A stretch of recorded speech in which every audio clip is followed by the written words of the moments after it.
மண்டபமே மணமக்களாலும் உறவினர்களாலும் நிறைந்திருந்தது. ஒரே மேடை, 2 மணமகள் நாற்காலிகள்.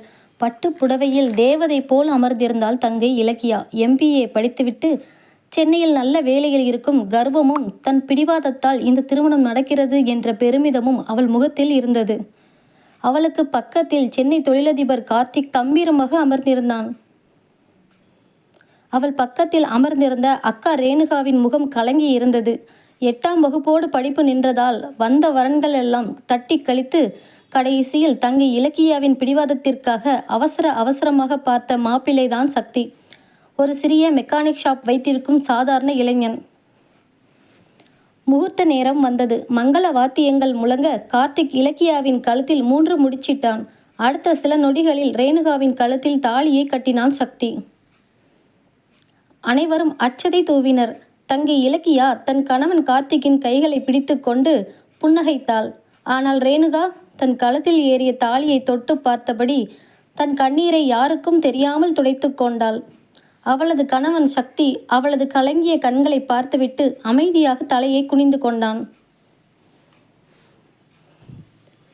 திருமணம் முடிந்து விடைபெறும் நேரம் வந்தது. இலக்கியா கார்த்திக்கின் சொகுசு காரில் ஏறி சென்னை பங்களாவிற்கு புறப்பட்டாள். ரேணுகாவோ சக்தியின் பழைய பைக்கின் பின்னால் ஏறி நகரின் ஒதுக்குப்புறத்தில் இருந்த ஒரு சிறிய ஓட்டுகள் வாடகை வீட்டிற்கு புறப்பட்டாள். ஒரே நாளில் 2 சகோதரிகளின் வாழ்க்கையும் இருவேறு திசைகளில் பயணிக்க தொடங்கியது. மறுநாள் காலை கார்த்திக்கின் பிரம்மாண்டமான மாடி வீட்டில் இலக்கியா கண் விழித்தாள். வேலைக்காரர்கள் காப்பி கொண்டு வந்து கொடுத்தனர். அவளது மாமியார் ராஜேஸ்வரி அன்போடு அவளை வரவேற்றார். இலக்கியா, நீ படித்த பொண்ணு, இந்த வீட்டோட கௌரவத்தை நீ தான் பார்த்துக்கணும் என்றார். கார்த்திக் அவளை அணைத்து முத்தமிட்டபடி welcome to my world my dear என்றான். சொகுசான வாழ்க்கை அவளை வரவேற்றது. அதே நேரத்தில் ரேணுகா காலையிலேயே எழுந்து வாசல் தெளித்து கோலம் போட்டாள். வீடு சிறியதுதான் என்றாலும் சுத்தமாக வைத்திருந்தாள். சமையலறையில் பழைய பாத்திரங்கள் மட்டுமே இருந்தன. என்ன சமைப்பது என்று தெரியாமல் அவள் நின்றபோது சக்தி உள்ளே வந்தான். ரேணு, உனக்கு சிட்டி வாழ்க்கை மாதிரி இங்கே எதுவும் இருக்காது. ஆனால் உன்னை நான் பசியோட வைக்க மாட்டேன். இந்தா உனக்கு பிடிச்ச மல்லிகைப்பூ என்று அவள் தலையில் வைத்தான். சக்தியின் கைகள் கரடு முரடாக இருந்தன. ஆனால் அவனது தொடுதல் மென்மையாக இருந்தது. ரேணுகா அவனை நிமிர்ந்து பார்த்தாள். அவளது இயலாமையையும் ஏழ்மையையும் அவன் கேலி செய்யவில்லை. மாறாக அவளை தாங்கிக் கொள்ள தயாராக இருந்தான். எனக்கு காசு பணம் முக்கியம் இல்லைங்க, நீங்க நல்லா இருந்தா போதும் என்றாள் ரேணுகா மெல்லிய குரலில். சக்தியின் நெஞ்சம் நெகிழ்ந்தது. அவளது கைகளை பற்றி கொண்டான். நாட்கள் நகர்ந்தன. இலக்கியா கார்த்திக்குடன் பார்ட்டி, ஷாப்பிங் என்று ஆடம்பரமாக வாழ்ந்தாள். ஆனால் அவர்களுக்குள் கார்ப்பரேட் வாழ்க்கை முறையால் ஒருவித இடைவெளி இருந்தது. கார்த்திக் எப்போதும் பிசினஸ் போன்களிலேயே மூழ்கியிருந்தான். மறுபுறம் ரேணுகாவின் வீட்டில் வறுமை இருந்தாலும் காதல் அதிகமாக இருந்தது. ஒரு நாள் இரவு பலத்த மழை பெய்தது. ஓட்டு கூரையிலிருந்து தண்ணீர் லேசாக ஒழுகத் தொடங்கியது. சக்தி பதறி போய் எழுந்து பாத்திரங்களை எடுத்து தண்ணீர் விழும் இடத்தில் வைத்தான். ரேணுகா குளிரில் நடுங்கிக் கொண்டிருப்பதை பார்த்தான். ரேணு, என்னால் உனக்கு ஒரு நல்ல வீடு கூட கொடுக்க முடியல என்று வருத்தப்பட்டான். ரேணுகா ஓடி வந்து அவனது மார்பில் சாய்ந்து கொண்டாள். எனக்கு இந்த மாளிகையே போதும் என்றாள். சக்தி அவளை இறுக்கமாக அணைத்து கொண்டான். அந்த மலை இரவின் குளிரில் இருவரின் மூச்சு காற்றும் ஒன்றோடொன்று கலந்தது. வறுமையின் வடுவை அவர்களின் தீவிரமான காதல் மறக்கடித்தது. எவ்வித ஆடம்பரமும் இல்லாத அந்த சிறிய அறையில் 2 மனங்களும் உடல்களும் தங்களுக்குள் முழுமையாக லகித்தன. அது யதார்த்தமான ஆழமான காதலின் வெளிப்பாடாக இருந்தது. மறுவாரம் 2 ஜோடிகளையும் இலக்கியாவின் பெற்றோர் தலை தீபாவளி விருந்துக்காக தங்கள் வீட்டிற்கு அழைத்திருந்தனர். கார்த்திக்கும் இலக்கியாவும் பட்டு ஆடைகளில் கார் நிறைய பரிசுகளுடன் வந்து இறங்கினர். சற்று நேரத்தில் சக்தியும் ரேணுகாவும் ஒரு சாதாரண உடையில் பஸ்ஸில் வந்து சேர்ந்தனர். வரவேற்பறையில் அனைவரும் அமர்ந்திருந்தனர். இலக்கியாவின் மாமியார் ராஜேஸ்வரியும் அங்கு வந்திருந்தார். அவர் ரேணுகாவையும் சக்தியையும் ஏளனமாக பார்த்தார். என்ன இலக்கியா, உன் அக்கா புருஷனுக்கு ஒரு கார் கூட இல்லையா? மெக்கானிக் ஷாப் வச்சிருந்தா இப்படித்தான் பஸ்ஸில் வரணுமா என்று எல்லோர் முன்னிலையிலும் கேட்டுவிட்டார். ரேணுகாவின் முகம் சுருங்கியது. கண்ணீர் அவளது இமைகளை முட்டியது. சக்திக்கு அவமானம் தாங்க முடியவில்லை. ஆனால் தன் மாமனார் வீடு என்பதால் அமைதியாக குனிந்து கொண்டான். இலக்கியா தன் மாமியாரை தடுக்கவில்லை. மாறாக, அதான் சொன்னேனே அத்தை, அவங்க நிலைமையே இவ்வளவுதான் என்று அலட்சியமாக கூறினாள். ரேணுகா அதிர்ச்சியோடு தங்கையை பார்த்தாள். தன் கௌரவத்திற்காக அக்காவின் வாழ்க்கையை தரம் தாழ்த்தி பேசும் தங்கையின் குணம் அவளது உள்ளத்தை உலுக்கியது. விருந்து முடிந்து அனைவரும் கிளம்பினர். ரேணுகா சமையலறைக்கு சென்று தனியாக அழுது கொண்டிருந்தாள். சக்தி அங்கு வந்தான். ரேணு, நாம கிளம்பலாமா? இனி இங்கே இருக்க வேண்டாம் என்றான் தழுதழுத்த குரலில். அவர்கள் கிளம்பும்போது இலக்கியா ரேணுகாவை தனியாக அழைத்தாள். அக்கா, அம்மா வீட்டுக்கு வரும்போது கொஞ்சம் கௌரவமாக வரக்கூடாதா? நீ படிப்பு இல்லாதவளா இருந்தாலும் கொஞ்சம் நாகரிகமாக ட்ரெஸ் பண்ணிட்டு வரலாம்ல. என் மாமியார் முன்னாடி என் மானமே போச்சு என்றாள் கோபமாக. ரேணுகா தங்கையின் கைகளை பிடித்தாள். இலக்கியா, படிப்பு தான் உனக்கு எல்லாமே சொல்லி கொடுத்துச்சே. ஆனால் கூட பிறந்தவங்களோட மனசை புரிஞ்சுக்க சொல்லித்தரலையா? நான் ஏழையா இருக்கலாம், ஆனால் என் புருஷன் உழைச்சி வர்ற காசில் கௌரவமாக வாழ்கிறேன் என்று கண்ணீரோடு கூறினாள். சக்தி வண்டியை ஸ்டார்ட் செய்தான். ரேணுகா பின்னால் அமர்ந்து அவனது முதுவை தழுகிக்கொண்டே கதறி அழுதாள். சக்தி வண்டியை ஒரு ஓரமாக நிறுத்தி அவளது கண்ணீரை துடைத்தான். அழாத ரேணு, உன்னை நான் ஒரு நாள் எல்லாரும் மதிக்கிற இடத்துல வைப்பேன் என்று சபதமேற்றான். அடுத்த சில மாதங்களில் கார்த்திக்கின் பிஸ்னஸில் பெரிய நஷ்டம் ஏற்பட்டது. அவனது சொத்துக்கள் முடக்கப்பட்டன. கார்த்திக்கின் குடும்பம் நடுத்தெருவுக்கு வரும் நிலை ஏற்பட்டது. ஆடம்பரமாக வாழ்ந்த இலக்கியா பணமில்லாமல் தத்தளித்தாள். அவளது மாமியார் அவளை குத்தி காட்டத் தொடங்கினார். நீ என் வீட்டில் கால் வச்ச ராசி தான் என் பையன் பிஸ்னஸ் படுத்துடுச்சு என்று பேசினார். இலக்கியா கண்ணீரில் மூழ்கினாள். அதே நேரத்தில் சக்தியின் கடின உழைப்பிற்கு பலன் கிடைத்தது. அவன் ஒரு பெரிய கார் கம்பெனியின் டீலர்ஷிப் உரிமையை பெற்றான். அவனது மெக்கானிக் ஷாப் இப்போது ஒரு பெரிய சர்வீஸ் சென்டராக மாறி இருந்தது. ரேணுகா சொன்ன யோசனைகளின்படி அவன் சேமித்த பணம் அவனது வளர்ச்சிக்கு உதவியது. அவர்கள் சொந்த வீட்டிற்கு மாறினார்கள். ஒரு நாள் இலக்கியாவும் கார்த்திக்கும் கடனுக்காக அலைந்து திரிந்து தற்செயலாக சக்தியின் புதிய ஆபீஸிற்குள் நுழைய வேண்டியதாயிற்று. ஆபீஸ் நாற்காலியில் கௌரவமாக அமர்ந்திருந்தான் சக்தி. அவனுக்கு பக்கத்தில் ரேணுகா அமைதியாக அமர்ந்திருந்தாள். தங்கையையும் மைத்துனனையும் பார்த்த ரேணுகா பதறி எழுந்து வந்தாள். இலக்கியா தலையை குனிந்து கொண்டு கண்ணீர் விட்டாள். ரேணுகா தங்கையின் கைகளை பற்றினாள். இலக்கியா, ஏன் அலற? அக்கா இருக்கேன் என்றாள். இலக்கியா ரேணுகாவின் கால்களில் விழுந்து அழுதாள். என்ன மன்னிச்சிடு அக்கா, படிப்பும் பணமும் இருந்தா எல்லாம்னு நினச்சேன். ஆனால் உண்மையான அன்பும் உழைப்பும் தான் வாழ்க்கையை வாழ வைக்கும்னு இப்போதான் புரியுது என்றாள் விம்மலோடு. ரேணுகா அவளை தூக்கி அணைத்து கொண்டாள். இரு சகோதரிகளும் ஒருவரை ஒருவர் கட்டி அணைத்து அழ குடும்பத்தின் சென்டிமெண்ட் அந்த அறையை நிறைத்தது. சக்தி கார்த்திக்கின் தோளை தொட்டு, கவலைப்படாதீங்க சார், நாம சேர்ந்து பிஸ்னஸை மீட்டெடுப்போம் என்றான் நம்பிக்கையுடன். மனிதர்களின் மனங்கள் கரைந்து குடும்பம் ஒன்று சேர்ந்தது. சக்தியின் உதவியால் கார்த்திக்கின் பிஸ்னஸ் மெல்ல மெல்ல மீளத் தொடங்கியது. கார்த்திக்கும் இலக்கியாவும் ரேணுகாவின் பழைய வாடகை வீட்டிற்கு அருகிலேயே ஒரு சிறிய வீட்டை எடுத்து தங்கினர். ஆடம்பர வாழ்க்கையை இழந்த இலக்கியாவிற்கு அந்த சாதாரண சூழல் ஆரம்பத்தில் நரகமாக இருந்தது. அன்று மாலை சமையலறையில் கருகிய வாசனை வர இலக்கியா கத்திக்கொண்டே வெளியே வந்தாள். எண்ணெய் ஊற்றி சமைக்க கூட தெரியவில்லை என்று தன் கையை பார்த்து கலங்கினாள். அப்போது உள்ளே வந்த ரேணுகா இலக்கியாவின் கையை பிடித்து தண்ணீரில் நனைத்தாள். படிப்பு உனக்கு உலகத்தை காட்டுச்சு இலக்கியா, ஆனா இந்த அடுப்படி தான் ஒரு குடும்பத்தை காட்டும். நான் சொல்லித்தர்றேன், கவலைப்படாதே என்றாள் மென்மையாக. தங்கையின் கண்களில் கண்ணீர் வழிந்தது. அக்கா, அன்னைக்கு உன்னை எல்லார் முன்னாடியும் அசிங்கப்படுத்தினேன். ஆனா நீ எனக்காக என்று இழுத்தாள். நீ என் தங்கை இலக்கியா, கோபப்பட நமக்கு உரிமை இருக்கு, ஆனா பிரிஞ்சு போக நமக்கு மனசு வரக்கூடாது என்று ரேணுகா அவளை அணைத்து கொண்டாள். அந்த பாசத்தில் இலக்கியாவின் உள்ளம் உருகியது.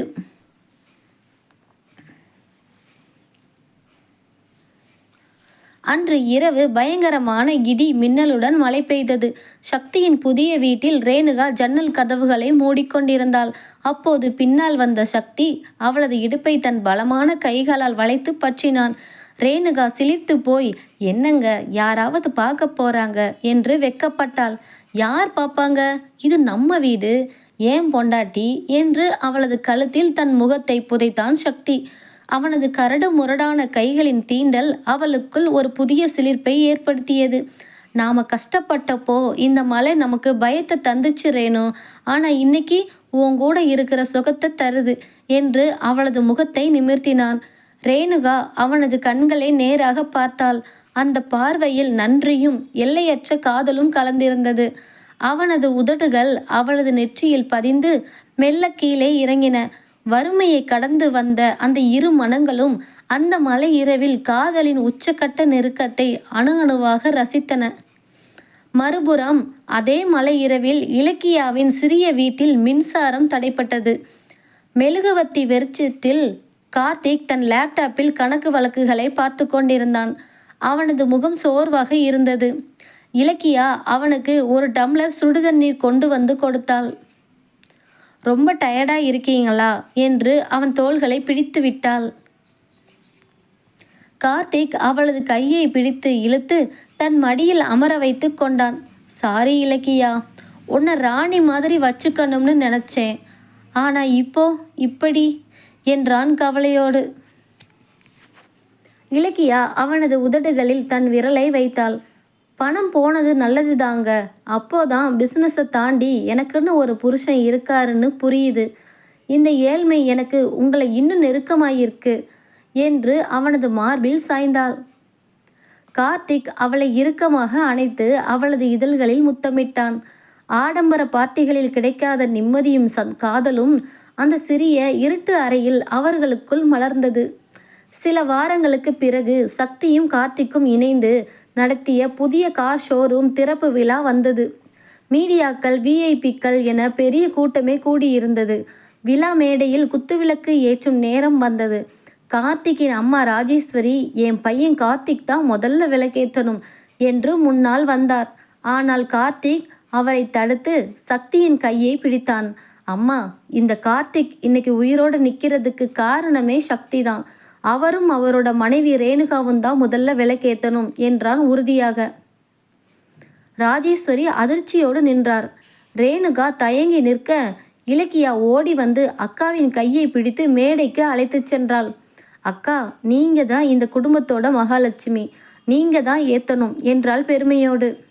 ரேணுகாவும் சக்தியும் இணைந்து விளக்கேற்றினர். ஒட்டுமொத்த கூட்டமும் கைதட்டியது. படிக்காத அக்கா என்று ஏளனம் செய்தவர்கள் முன்னிலையில் ரேணுகா கௌரவத்தின் உச்சத்தில் நின்றாள். இலக்கியா ரேணுகாவின் கைகளை பிடித்து கொண்டு, படிப்பு கௌரவத்தை தரும் அக்கா, ஆனா உன்னோட பண்பு தான் நமக்கான வாழ்க்கையை தரும் என்று நெகிழ்ந்து கூறினாள். இரு சகோதரிகளும் ஆனந்த கண்ணீருடன் ஒருவரை ஒருவர் தழுவிக்கொள்ள குடும்பத்தின் அன்பு அங்கே வென்றது. ஷோரூம் வெற்றிக்கு பிறகு எல்லாம் சுமூகமாக போய்கொண்டிருந்த போதுதான் அந்த பெரிய ஆபத்து வந்தது. கார்த்திக்கின் பழைய பிசினஸ் எதிரியான பரந்தாமன் இவர்களின் புதிய வளர்ச்சியை பார்த்து பொறுக்க முடியாமல் ஒரு சதித்திட்டம் தீட்டினான்.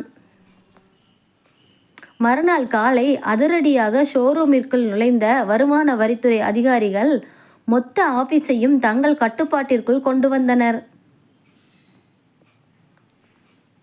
சட்டவிரோத பண பரிமாற்றம் நடந்திருக்கு, கணக்கு வழக்குகள் சரியாக இல்லை என்று கூறி சக்தியையும் கார்த்திகையும் விசாரணைக்காக காவல் நிலையத்திற்கு அழைத்து சென்றனர்.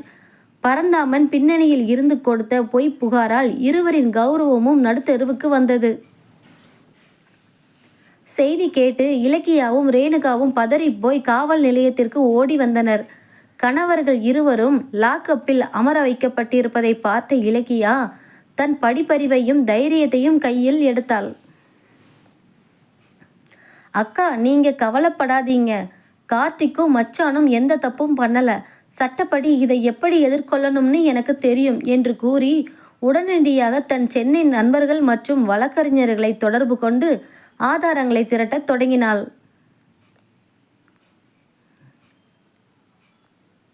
இரவு முழுவதும் இலக்கியா கேஸ்க்காக அலைந்து கொண்டிருக்க, ரேணுகா காவல் நிலையத்தின் வாசலிலேயே அமர்ந்து கண்ணீர் விட்டு கொண்டிருந்தாள். நள்ளிரவில் இலக்கியா வக்கீலுடன் வந்து இருவரையும் வெயிலில் வெளியே எடுத்தாள். போலீஸ் ஸ்டேஷனை விட்டு வெளியே வந்த சக்தியின் முகம் அவமானத்தால் கருத்திருந்தது. வண்டியில் ஏறும் வரை அவன் ஒரு வார்த்தை கூட பேசவில்லை. வீட்டிற்கு வந்ததும் சக்தி சமையலறைக்கு சென்று சுவரில் தன் கைகளால் பலமாக குத்தினான். உழைச்சி முன்னேறணும்னு நினைச்சேன் ரேணு, ஆனால் இப்படி எல்லாரும் முன்னாடியும் கிரிமினல் மாதிரி நிற்க வச்சிட்டாங்க என்று ஆத்திரத்தில் கத்தினான். ரேணுகா ஓடி வந்து அவனது கைகளை பற்றி கொண்டாள். அவனது காயம்பட்ட விரல்களில் தன் கண்ணீர் விழ அதை தன் முந்தானையால் துடைத்தாள். யார் என்ன சொன்னால் நமக்கு என்னங்க, எனக்கு உங்களை நல்லா தெரியும், நீங்கள் தப்பு பண்ணலை என்று அவனது மார்பில் முகம் புதைத்து பிம்மினாள். சக்தி அவனது தவிப்பை பார்த்து உருகி போனான். அவளை அப்படியே தூக்கி கொண்டு படுக்கைக்கு சென்றான். அந்த அவமானத்தின் வலியையும் கவலையையும் மறக்க அவளுக்குள் தஞ்சமடைந்தான். அவளது இதழ்களின் ஈரம் அவனது ஆத்திரத்தை தணித்தது. இருவரின் உடல்களும் காதலின் தீவிரத்தில் ஒன்றோடு ஒன்று லயித்தன. மறுநாள் காலை இலக்கியா சும்மா இருக்கவில்லை. பரந்தாமன் செய்த சதியை நிரூபிக்க கணக்கு வழக்குகளில் இருந்த போலி ஆவணங்களை தன் லேப்டாப்பில் துல்லியமாக பிரித்தெடுத்தாள். கார்த்திக் அவளது சாமர்த்தியத்தை பார்த்து வியந்து போனான். இலக்கியா, நீ மட்டும் இல்லைனா இன்னைக்கு நானும் சக்தியும் உள்ளதான் இருந்திருப்போம் என்று அவளது தோள்களை கட்டிக்கொண்டான். நான் படித்த படிப்பு இன்னைக்கு என் குடும்பத்தை காப்பாற்ற உதவலைனா அப்புறம் என்னங்க என்று கூறி கார்த்திக்கின் நெற்றியில் முத்தமிட்டாள் இலக்கியா. அவர்கள் இருவரும் அந்த போலி ஆவணங்களை கமிஷனர் அலுவலகத்தில் ஒப்படைத்தனர். சில மணி நேரங்களிலேயே பரந்தாமன் கைது செய்யப்பட்டான். சக்தியின் மீதும் கார்த்திக்கின் மீதும் இருந்த அக்கறை முற்றிலும் துடைக்கப்பட்டது. மாலையில் இரண்டு குடும்பமும் மீண்டும் சக்தியின் வீட்டில் கூடினர். கார்த்திக்கின் அம்மா ராஜேஸ்வரி இந்த முறை கர்வம் இல்லாமல் அமைதியாக அமர்ந்திருந்தார். சக்தி மேஜையின் மீது ஒரு பத்திரத்தை வைத்தான். அது கார்த்திக்கின் பழைய பங்களா வீட்டின் பத்திரம். மச்சான், நம்ம முதல் மாதம் பிஸ்னஸ் லாபத்தில் நீங்கள் இழந்த வீட்டை மீட்டுட்டேன். இனி நீங்கள் உங்கள் வீட்டுக்கு மாறலாம் என்றான் புன்னகையோடு. கார்த்திக் அதிர்ச்சியோடு, சக்தி, இது ரொம்ப பெரிய தொகை, இதை நான் எப்படி என்று தயங்கினான். அப்போது குறுக்கிட்ட ரேணுகா, என்ன தம்பி, அக்கா வீட்டு பத்திரத்தை அந்நிய பணமாக பார்க்குறீங்களா? இலக்கியா படித்த படிப்பால் இன்னைக்கு என் புருஷனோட கௌரவம் காப்பாற்றப்பட்டிருக்கு. நாங்கள் கொடுத்தது வெறும் பணம்தான், ஆனால் அவ கொடுத்தது எங்கள் வாழ்க்கை என்றால் நெகிழ்ச்சியுடன். இலக்கியா ஓடி வந்து ரேணுகாவை இறுக்கமாக கட்டிக்கொண்டாள். அக்கா, படிப்பு எனக்கு அறிவை தந்துச்சு, ஆனால் உன்னோட இந்த அன்பும் மச்சானோட உழைப்பும் தான் எனக்கு வாழ்க்கையோட அர்த்தத்தை கற்றுக் கொடுத்துச்சு என்று ஆனந்த கண்ணீர் விட்டாள். ராஜேஸ்வரி எழுந்து வந்து ரேணுகாவின் கைகளை பிடித்து, என்னை மன்னிச்சிடுமா என்று கண் கலங்கினார். படிக்காத அக்கா, படித்த தங்கை என்ற பாடுபாடு மறைந்து இரு குடும்பங்களும் காதலாலும் பாசத்தாலும் நெகிழ்ந்து ஒன்றிணைந்தன. சக்தியின் பிஸ்னஸ் அசுர வேகத்தில் வளர்ந்தது. அவர்கள் இப்போது இருந்த வீட்டை விடுத்து நகரின் ஆடம்பரமான பகுதியில் ஒரு பெரிய பங்களா வாங்கி ரேணுகாவை குடியேற்றினான் சக்தி. வேலைக்காரர்கள், கார் என ரேணுகாவின் வாழ்க்கை முறை முற்றிலும் மாறியது. மறுபுறம் கார்த்திக்கின் பிஸ்னஸ் மெல்ல மீண்டு வந்ததை தவிர அவர்களால் பழையபடி ஆடம்பர வாழ்க்கைக்கு உடனடியாக திரும்ப முடியவில்லை. ஒரு சிறிய நடுத்தர வட்டு அப்பார்ட்மெண்ட்டில் இலக்கியா தன் வாழ்க்கையை நடத்தி கொண்டிருந்தாள். ஒரு ஞாயிற்றுக்கிழமை ரேணுகா தன் புதிய காரில் தங்கை இலக்கியாவின் வீட்டிற்கு வந்தாள். கையில் பெரிய பெரிய பிராண்டட் கடைகளின் ஷாப்பிங் பைகள் இருந்தன. இலக்கியா, நகைக்கடையில் உனக்கு இந்த வைரத்தோடு பார்த்தேன், நல்லா இருக்குல்ல, வச்சுக்கோ என்று அன்போடு நீட்டினாள் ரேணுகா. அதை பார்த்ததும் இலக்கியாவின் மனதில் ஏதோ ஒன்று சுரீரென தைத்தது. எப்போதும் அக்காவுக்கு தான் வாரி வழங்கும் இடத்தில் இருந்தவள் இன்று அக்கா தனக்கு பிச்சை போடுவது போல் கொடுப்பதாக அவளது படித்த ஈகோ நினைத்தது. எனக்கு இதெல்லாம் வேண்டாம் அக்கா, என் புருஷன் சம்பாத்தியத்தில் வர்றது எனக்கு போதும், நீ ஒன்றும் எனக்கு தர்மம் பண்ண வேண்டாம் என்று முகத்தை திருப்பிக் கொண்டாள் இலக்கியா. ரேணுகா அதிர்ந்து போனாள். என்ன இலக்கியா இப்படி பேசுற? கூட பிறந்தவளுக்கு ஆசையா வாங்கிட்டு வந்தா தர்மம்னு சொல்லுறியே என்றாள் வருத்தத்துடன். நாட்கள் செல்ல செல்ல இலக்கியாவின் மனதில் இருந்த வருத்தம் மெல்ல பொறாமையாக மாறத் தொடங்கியது. தான் இவ்வளவு படித்து கார்ப்பரேட் வேலையில் இருந்தும் ஒரு சாதாரண அப்பார்ட்மெண்ட்டில் வாழ்கிறோம். ஆனால் 8ஆம் வகுப்பு கூட தாண்டாத அக்கா இன்று பெரிய பங்களாவில் சொகுசாக வாழ்கிறாளே என்ற எண்ணம் அவளை தூங்கவிடவில்லை. கார்த்திக் இரவு வீட்டிற்கு வந்தபோது அவனிடம் தன் கோபத்தை காட்டினாள். என்னங்க நீங்க இன்னும் அந்த சின்ன ஆஃபீஸ்லயே உட்காந்துருக்கீங்க. மச்சானை பாருங்க, புதுசா புதுசா கம்பெனி ஆரம்பிக்கிறாரு. என் அக்கா இன்னைக்கு வைரத்தோடு போட்டுக்கிட்டு வந்து என்கிட்ட காட்டுறா என்றாள் எரிச்சலுடன். கார்த்திக் அவளை அமைதிப்படுத்த முயன்றான். இலக்கியா, அவங்க கஷ்டப்பட்டு முன்னுக்கு வந்திருக்காங்க, நாமளும் வருவோம், எதுக்கு இப்போ கோபப்படுற என்று அவளது தோள்களை தொட்டான். உங்களுக்கு எப்பவுமே என் கௌரவத்தை பற்றி கவலை இல்லை என்று அவனது கைகளை உதறிவிட்டு படுக்கை அறைக்கு சென்று கதவை சாத்தினாள். தங்களுக்குள் இருந்த நெருக்கமும் காதலும் இந்த ஈகோவால் மெல்ல குறைய தொடங்குவதை கார்த்திக் கவலையோடு கவனித்தான். அவர்களின் அம்மாவின் 60ஆம் கல்யாண விழா வந்தது. உறவினர்கள் அனைவரும் கூடியிருந்தனர். ரேணுகா பட்டு புடவையில் பிரம்மாண்டமான நகைகளுடன் வந்து இறங்கினாள். உறவினர்கள் அனைவரும் அவளை சூழ்ந்து கொண்டு, சக்தி இப்போ பெரிய ஆளாயிட்டாம்ல, ரேணுகா கொடுத்து வச்சவ என்று புகழ்ந்தனர். ஒதுக்குப்புறமாக நின்றிருந்த இலக்கியாவை யாரும் பெருசாக கண்டு கொள்ளவில்லை.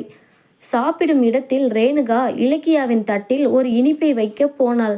இலக்கியா, உனக்கு இது பிடிக்குமே, சாப்பிடு என்றாள். அவ்வளவுதான். இலக்கியாவின் பொறுமை எல்லை மீறியது. கையை தட்டிவிட்டாள். இனிப்பு கீழே விழுந்தது. ஒட்டுமொத்த பந்தியும் அமைதியானது. நிறுத்து அக்கா உன் நாடகத்தை. எல்லார் முன்னாடியும் நீ பெரிய பணக்காரி, நான் ஏழைன்னு காட்டிக்கிறதுல உனக்கு அப்படி என்ன சந்தோஷம்? நான் படித்தவ, கௌரவமாக வாழ்கிறேன், உன் காசை பார்த்து நான் எப்பவும் மயங்க மாட்டேன் என்று கத்தினாள் இலக்கியா. ரேணுகா கண்களில் நீர் முட்ட, இலக்கியா, நான் அப்படி நினைக்கவே இல்லடி, நீ ஏன் என்னை தப்பாக புரிஞ்சுக்கிற என்றால் தழுதழுத்த குரலில். படிப்பு இல்லாத உனக்கு பவுசு வந்தா இப்படித்தான் ஆடத் தோணும் என்று வார்த்தையை கொட்டினாள் இலக்கியா. அங்கே வந்த சக்தி, இலக்கியா, வார்த்தையை அளந்து பேசு, உன் அக்கா உன்னை தான் உசுரா நினைக்கிறா, நீ படித்த படிப்புக்கு இதுதான் அழகா என்று கோபமாக கத்தினான். கார்த்திக்கும் இலக்கியாவை தடுத்து அங்கிருந்து வலுக்கட்டாயமாக இழுத்துச் சென்றான். அக்கா தங்கை பாசத்தில் பெரிய விரிசல் விழுந்தது. வீட்டிற்கு வந்ததும் கார்த்திக்கும் இலக்கியாவும் பயங்கரமாக சண்டை போட்டு கொண்டனர். உன் பொறாமை குணத்தால இன்னைக்கு என் மச்சான் முன்னாடி நான் தலை குனிஞ்சு நிற்கிறேன் இலக்கியா என்று கார்த்திக் கத்திவிட்டு வீட்டை விட்டு வெளியேறினான். இலக்கியா தனியாக அந்த இருண்ட அறையில் அமர்ந்து அழுதாள். தன் கோபம் தன் கணவனையே தன்னிடம் இருந்து பிரித்து விட்டதை எண்ணி தவித்தாள். மறுபுறம் பங்களா வீட்டில் ரேணுகா படுக்கையில் அழுது கொண்டே இருந்தாள். சக்தி உள்ளே வந்து அவளை பின்னால் இருந்து ஆழமாக கட்டி அணைத்து கொண்டான். அவளது கண்ணீரை தன் இதழ்களால் துடைத்தான். அழாத ரேணு, இலக்கியாவுக்கு இப்போ நேரம் சரியில்லை, அதான் கோபப்படுறா, படித்தவங்களுக்கு ஈகோ கொஞ்சம் அதிகம்தான் என்று அவளை தன் மார்போடு இறுக்கினான். எனக்கு இந்த காசு பணம் எதுவுமே வேண்டாங்க, என் தங்கை பழையபடி என்கிட்ட பேசணும் என்று அவனது சட்டையை பிடித்து கொண்டு விம்மினாள் ரேணுகா. சக்தி அவளது கவலை மறக்க அவளது இதழ்களில் தன் காதலை தீவிரமாக பதித்தான். அவளது ஆடை விலகல்களுக்கு நடுவே அவளது மனபாரத்தை தன் தழுவலால் கரைக்க முயன்றான். வறுமையிலும் சரி, இந்த ஆடம்பரத்திலும் சரி, சக்தியின் காதல் அவளுக்கு மட்டுமேயான புகலிடமாக இருந்தது. ஆனால் தங்கை இலக்கியாவின் பிரிவும் அவளது பொறாமை பார்வையும் ரேணுகாவின் உள்ளத்தை உலுக்கிக் கொண்டே இருந்தது. 60ஆம் கல்யாண சண்டைக்கு பிறகு இலக்கியா ரேணுகாவிடம் பேசுவதை முற்றிலும் நிறுத்தி கொண்டாள். இந்த விரிசலை தனக்கு சாதகமாக பயன்படுத்தி கொள்ள நினைத்தார் கார்த்திக்கின் அம்மா ராஜேஸ்வரி. அவர் இலக்கியாவின் வீட்டிற்கு வந்து அவளது பொறாமை தீயில் மேலும் எண்ணெயை ஊற்றினார். பாத்தியா இலக்கியா, நீ படித்து என்ன பிரயோஜனம்? 8ஆம் வகுப்பு படித்த உன் அக்கா இன்னைக்கு உன்னை எல்லார் முன்னாடியும் ஏழைன்னு கேலி காட்டிச்சு. இதையெல்லாம் நீ சும்மா விடக்கூடாது. கார்த்திகை வச்சு அவங்கள விட பெரிய லெவலுக்கு நீ வந்து காட்டணும் என்றார் ராஜேஸ்வரி. ஏற்கனவே ஈகோவில் வெந்து கொண்டிருந்த இலக்கியாவிற்கு மாமியாரின் வார்த்தைகள் உத்வேகத்தை தந்தன. தன் கணவன் கார்த்திகை எப்படியாவது பெரிய தொழிலதிபர் ஆக்க வேண்டும் என்று அவள் கங்கணம் கட்டினாள். அன்று இரவு கார்த்திக் வீட்டிற்கு வந்தபோது இலக்கியா அவனிடம் முற்றிலும் மாறி பேசியிருந்தாள். படுக்கை அறையில் அவனது சட்டையை கலற்ற உதவி செய்து கொண்டே மெல்லிய குரலில் பேசினாள். அன்னைக்கு நான் கோபத்தில் கத்துனது தப்புதான்ப்பா, என்னை மன்னிச்சிடுங்க என்று அவனது மார்பில் சாய்ந்தாள். கார்த்திக் ஆச்சரியப்பட்டு அவளை அரவணைத்தான். நீ புரிஞ்சுக்கிட்டா சரிதான் இலக்கியா என்று அவளது கூந்தலை வருடினான். ஆனால் நாம் இப்படியே இருக்கக்கூடாதுங்க. நீங்கள் புதுசாக ஒரு கார் மேனுஃபேக்சரிங் யூனிட் ஆரம்பிக்கணும். அதுக்கு தேவையான லோனு, பேப்பர் ஒர்க்ஸ் எல்லாத்தையும் நான் என் ஆஃபீஸ் மூலயமா ரெடி பண்ணி தர்றேன் என்று அவனது முகத்தை பார்த்து பேசினாள். கார்த்திக் அவளது காதலிலும் அவளது அறிவிலும் மயங்கி, நீ சொல்றபடியே செய்வோம் இலக்கியா என்று அவளது இதழ்களில் முத்தமிட்டான்.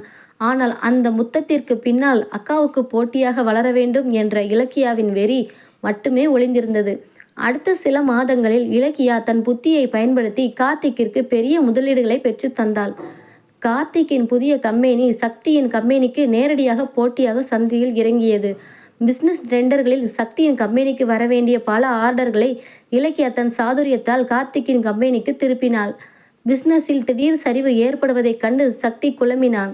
கணக்கு வழக்குகளை பார்த்தபோதுதான் பின்னணியில் தங்கை இலக்கியா இருப்பது அவனுக்கு தெரிய வந்தது. ஒரு நாள் மாலை சக்தி நேரடியாக கார்த்திக்கின் ஆபீஸிற்குள் நுழைந்தான். அங்கே கார்த்திக்கின் நாற்காலிக்கு அருகில் இலக்கியா அமர்ந்திருந்தாள். என்ன இலக்கியா இதெல்லாம்? பிஸ்னஸில் போட்டி இருக்கலாம், ஆனால் அதுக்காக கூட பிறந்தவனோட வயிற்றுல அடிக்கிற மாதிரி இப்படி ரகசியமாக சதி பண்ணலாமா என்று சக்தி நேரடியாக கேட்டான். கார்த்திக்கு சர்ம சங்கடமாக தலையை குனிந்து கொள்ள இலக்கிய தைரியமாக எழுந்து நின்றாள். இங்கே பாருங்க மச்சான், இது பிஸ்னஸ். இங்கே திறமை இருக்கிறவங்க தான் ஜெயிக்க முடியும். என் அக்காவுக்கு வேணா நீங்கள் பெரிய அப்பா டக்கராக தெரியலாம், ஆனால் பிஸ்னஸ் உலகம் படித்தவங்களுக்கு மட்டும்தான் புரியும். உங்களால் முடிஞ்சால் எங்களை ஜெயிச்சு காட்டுங்க என்று சவால் விட்டாள். சக்தி வீட்டிற்கு வந்தபோது அவனது முகம் கவலையால் வாடி இருந்தது. ரேணுகா அவனுக்கு தண்ணீர் கொடுத்துவிட்டு அவனது மடியில் அமர்ந்து அவனது நெற்றியை தடவி கொடுத்தாள். என்னங்க, என்ன ஆச்சு?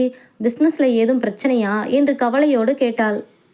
சக்தி அவளை ஆழமாக பார்த்து, ரேணு, இலக்கியா நம்ம கம்பெனியோட பெரிய டீலை தடுத்து அவங்க கம்பெனிக்கு மாற்றிட்டா. நம்மளை பிஸ்னஸில் வச்சு செய்யணும்னு கங்கணம் கட்டிட்டு அலையிறா. அவங்கக்கிட்ட நான் பேசிட்டேன், ஆனால் அவள் மாறப்போகிறது இல்லை என்றான் விரக்தியாக. தன் தங்கை தன் கணவனின் அழிவை தேடுகிறாள் என்பதை அறிந்த ரேணுகாவின் நெஞ்சம் சுக்கு நூறாக உடைந்தது. எல்லாம் என்னால் தான். நான் அன்னைக்கு அவளுக்கு அந்த நகையை தராமல் இருந்திருக்கலாம் என்று கதறி அழுதாள். சக்தி அவளது அழுகையை தாங்க முடியாமல் அவளை தன் மார்போடு இறுக்கி கொண்டான். அழாத ரேணு, அவள் படித்த திமிரில் ஆடுறா. அவள் ஜெயிச்சா கூட அது என் மச்சான் கார்த்திக் குடும்பத்துக்கு தானே போக போகுது, அதனால் விடு என்று அவளை தேய்ச்சினான். அந்த துக்கத்திலும் ரேணுகா தன் கணவனின் பரந்த மனதை புரிந்து கொண்டாள். அவனது கழுத்தை கட்டிக்கொண்டு அவனது உதடுகளில் தன் மொத்த நன்றியையும் காதலையும் கொட்டினாள். அந்த இரவில் தங்கை தந்த துரோகத்தின் வழியை சக்தியின் தீவிரமான நெகிழ்ச்சியான காதல் தீண்டல் மட்டுமே ரேணுகாவிற்கு மருந்தாக அமைந்தது. இலக்கியா நினைத்தது போல கார்த்திக்கின் கம்பெனி தற்காலிகமாக பெரிய உயரத்தை தொட்டது. ஆனால் அளவுக்கு மீறிய லோன் மற்றும் அவசரமாக செய்த முதலீடுகளால் கம்பெனியின் தரம் குறைய தொடங்கியது. ஒரு பெரிய வெளிநாட்டு நிறுவனம் கார்த்திக்கின் கம்பெனி தயாரித்த கார்களில் இன்ஜின் கோளாறு இருப்பதாக கூறி பல கோடி ரூபாய் நஷ்டஈடு கேட்டு வழக்கு போட்டது. ஒரே நாளில் கார்த்திக்கின் கம்பெனி பங்குகள் பாதாளத்திற்கு இறங்கின. முதலீட்டாளர்கள் கார்த்திக்கின் ஆபீஸை முற்றுகையிட்டனர். ஆபீஸ் அறையில் கார்த்திக் தலையில் கை வைத்து அமர்ந்திருந்தான். இலக்கியா செய்வதறியாது திகைத்து நின்றாள். அவளது படிப்போ அறிவோ அந்த பிரம்மாண்டமான நெருக்கடியை எப்படி எதிர்கொள்வது என்று அவளுக்கு சொல்லித்தரவில்லை. அப்போது அவளது மாமியார் ராஜேஸ்வரி உள்ளே வந்து, எல்லாம் உன்னால தான் இலக்கியா, உன் அக்கா மேலே இருந்த பொறாமையில் என் பையனை நடுத்தெருவுக்கு கொண்டு வந்து நிறுத்திட்டியே என்று அவளையே பழி சுமத்தினார். தான் நம்பிய மாமியாரும் கைவிட தன் கர்வமும் படிப்பும் தன் கணவனின் வாழ்க்கையையே அழித்து விட்டதை எண்ணி இலக்கியா நடுரோட்டில் நின்று கதறி அழுதாள். அவளுக்கு உதவ அவளது படிப்பு வட்டத்தில் யாருமே இல்லை. இப்போது அவளது ஈகோ முற்றிலும் உடைந்து நொறுங்கியது. ஆபீஸ் வாசலில் நின்றிருந்த கடன்காரங்களின் கத்தலும் கூச்சலும் இலக்கியாவின் காதுகளை கிழித்தன. அவளது மாமியார் ராஜேஸ்வரி அவளை கேவலமாக பேசிவிட்டு காரில் ஏறி சென்றுவிட இலக்கியா அனாதையாக அந்த பெருமழையில் நனைந்தபடி நின்றாள். அவளது கைகளில் இருந்த லேப்டாப்பும் ஃபைல்களும் நனைந்து வீணாகின. தான் படித்த படிப்பு, பார்த்த கார்ப்பரேட் வேலை எதுவுமே இந்த இக்கட்டான சூழ்நிலையில் அவளுக்கு கை கொடுக்கவில்லை. தன் கணவன் கார்த்திக்கை நினைத்து பயந்து போய் வீட்டிற்கு ஓடி வந்தாள். வீடு இருட்டாக இருந்தது. ஹாலில் கார்த்திக் மது கோப்பையுடன் தரையில் அமர்ந்திருந்தான். அவனது கண்கள் இரத்தமாக சிவந்திருந்தன. எல்லாம் போச்சு இலக்கியா. நாளைக்கு காலையில் கோர்ட் ஆர்டரோட பேங்க்காரங்க இந்த வீட்டை ஜப்தி பண்ண வர்றாங்க. உன் ஈகோ ஜெயிச்சிருச்சு, ஆனால் என் வாழ்க்கை தோத்துடுச்சு என்று விரக்தியில் சிரித்தான் கார்த்திக். இலக்கியா ஓடி வந்து அவனது கால்களை கட்டி கொண்டு தழுவினாள். என்ன மன்னிச்சிடுங்கப்பா, அக்கா மேலே இருந்த பொறாமையில் நான் குருடாயிட்டேன் என்று கதறினாள். கார்த்திக் அவளது கைகளை உதறிவிட்டு, இனி அழுது என்ன பிரயோஜனம் என்று முகத்தை திருப்பிக் கொண்டான். தங்களுக்குள் இருந்த காதல் பொறாமை என்ற தீயால் முற்றிலும் கருகி போயிருந்ததை இலக்கியா உணர்ந்து துடித்தாள். மறுநாள் காலை வங்கியின் அதிகாரிகள் மற்றும் போலீசார் கார்த்திக்கின் வீட்டின் முன் வந்து நின்றனர். ஜப்தி நோட்டீஸை சுவரில் ஒற்ற முயன்றபோது அங்கே ஒரு கருப்பு நிற சொகுசு கார் வந்து நின்றது. காரில் இருந்து இறங்கினான் சக்தி. அவனுக்கு பின்னால் எளிய புடவையில் ஆனால் முகத்தில் அமைதியான கம்பீரத்தோடு இறங்கினாள் ரேணுகா. அதிகாரிகளை பார்த்த சக்தி, அவங்க கம்பெனி கட்ட வேண்டிய மொத்த கடனையும் நான் ஏற்றுக்கிறேன். இதோ செக், லீகல் பேப்பர்ஸை என் வக்கீல் கவனிப்பார் என்று கூறி அந்த பிரம்மாண்ட தொகையை செலுத்தினான். அதிகாரிகள் கலைந்து சென்றனர். வாசலில் நின்றிருந்த இலக்கியாவும் கார்த்திக்கும் அதிர்ச்சியில் உறைந்து போயினர். தான் அழிய வேண்டும் என்று நினைத்த தங்கையை தேடி வந்து காப்பாற்றி இருந்தான் சக்தி. ரேணுகா மெல்ல நடந்து இலக்கியாவின் அருகில் வந்தாள். அக்காவிடம் பேச முகம் இல்லாமல் இலக்கியா தரையை பார்த்து கொண்டு நின்றாள். ரேணுகா தன் முந்தானையால் இலக்கியாவின் நனைந்த கூந்தலையும் கண்ணீரையும் துடைத்து விட்டாள். என்ன இலக்கியா, அக்கா மேலே இன்னும் கோபமா? கூட பிறந்தவ தோத்து போகணும்னு எந்த அக்காவும் நினைக்க மாட்டாமா என்றாள் மென்மையான குரலில். அக்காவின் அந்த ஒரு வார்த்தை இலக்கியாவின் மனதில் இருந்த கர்வ கோட்டையை முற்றிலும் இடித்து தள்ளியது. அக்கா என்று அலறியபடி ரேணுகாவின் மார்பில் சாய்ந்து கதறி அழுதாள் படித்த தங்கை இலக்கியா. நான் படித்த திமிரில் உன்னை எவ்வளவோ கேவலமாக பேசினேக்கா. உன் புருஷனோட வயிற்றுல அடித்தேன், ஆனால் நீ எனக்காக என்று விம்மினாள்.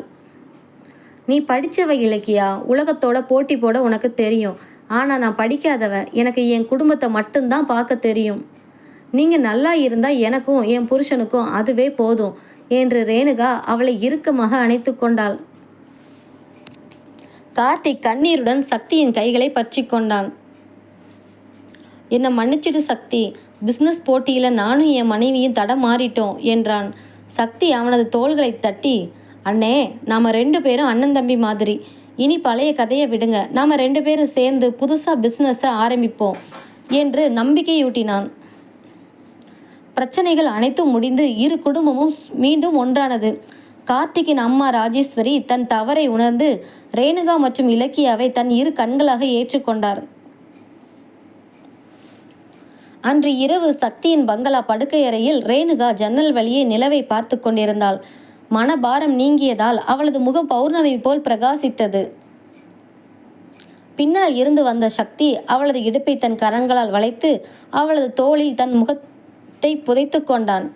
என்ன ரேணு, ரொம்ப சந்தோஷமாய் இருக்க போல என்று அவளது காதோரம் முணுமுணுத்தான். என் தங்கை பழையபடி என்கிட்ட வந்துட்டாங்க, எனக்கு இதை விட வேற என்னங்க வேணும்? நீங்கள் மட்டும் இன்னைக்கு உதவலைனா என்று அவள் திரும்பினாள். சக்தி அவளது இதழ்களில் தன் விரலை வைத்து தடுத்தான். உன் தங்கைக்காக இல்லை ரேணு, உன்னோட இந்த அன்பான மனசுக்காகத்தான் நான் எதையும் செய்வேன் என்று கூறி அவளை தூக்கி படுக்கையில் கிடத்தினான். அவர்களின் ஆழமான யதார்த்தமான காதல் அந்த இரவின் அமைதியில் மீண்டும் மலர்ந்தது. வறுமையிலும் மாறாத, வசதியிலும் குறையாத சக்தியின் தீராத காதல் தீண்டலில் ரேணுகா தன்னை முழுமையாக அர்ப்பணித்தாள். மறுபுறம் இலக்கியாவின் வீட்டில் கார்த்திக் இலக்கியாவை தன் மடியில் கிடத்தி அவளது நெற்றியில் முத்தமிட்டான். இனி நமக்குள்ள எந்த ஈகோவும் வரக்கூடாது இலக்கியா என்றான். இனி என் வாழ்க்கையில் அக்காவுக்கு அப்புறம்தான் எல்லாமே என்று கார்த்திக்கின் கழுத்தை கட்டி கொண்டாள் இலக்கியா. படிப்பறிவை தாண்டி குடும்பத்தின் பாசமும் கணவனின் உண்மையான காதலும் தான் வாழ்க்கையின் ஆகச்சிறந்த சொத்து என்பதை அந்த படித்த தங்கை தன் கண்ணீரால் உணர்ந்து கொண்டாள். கதை பிடிச்சிருந்தால் லைக் பண்ணுங்கள், கமெண்ட் பண்ணுங்கள், ஷேர் பண்ணி சப்ஸ்கிரைப் பண்ணுங்கள் ஃப்ரெண்ட்ஸ். தேங்க்யூ.